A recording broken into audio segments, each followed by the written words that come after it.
Xavier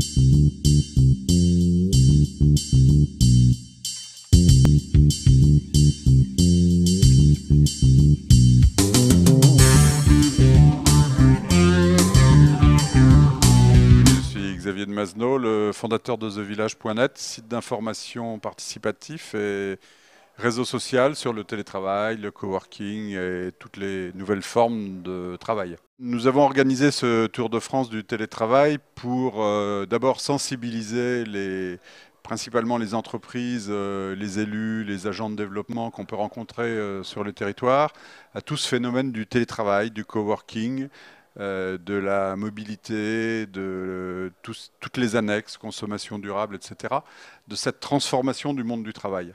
Et ça, c'était le premier objectif. Et le deuxième objectif, il est plus pour nous, c'est de mieux se rendre compte sur le terrain de tous ces témoignages, de mettre en valeur tous ces témoignages de gens qui innovent, autour de ces thèmes du télétravail, du coworking, etc. Il y a deux choses qu'on a bien observées, c'est que d'abord les chiffres qui sont souvent avancés sur le télétravail et sur le fameux retard français en télétravail sont faux ou complètement anciens. En fait, LBMG WorkLabs a fait une compilation, une espèce de méta-étude de toutes les études qui ont été produites entre 2000 et 2010. Et on s'est aperçu que les vrais chiffres du télétravail avoisinaient autour de 17% de la population active, donc plus de 14% de salariés, ce qui est beaucoup plus que les 9, 10, parfois 11% qui sont plus ou moins avancés par des études sectorielles. Donc ça, c'est la première observation qui est quand même très très surprenante sur le sujet. C'est un phénomène qu'on vérifie en fait dans les comportements des gens. Officiellement, on ne télétravaille pas, mais en réalité, dans les entreprises, tout le monde télétravaille. On télétravaille une journée le mercredi pour être près de ses enfants à la maison. On télétravaille chez soi pour finir un rapport. Tout ça sans que ça soit contractualisé, sans que ça soit négocié dans un accord télétravail dans l'entreprise, sans qu'il y ait d'avenant au contrat de travail.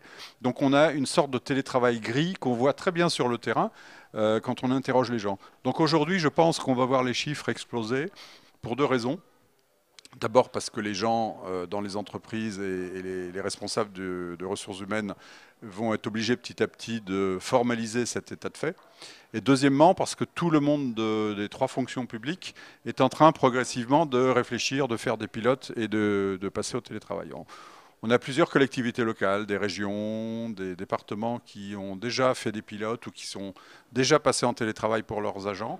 On voit une série de services de l'État déconcentrés dans les régions qui montent des pilotes de télétravail.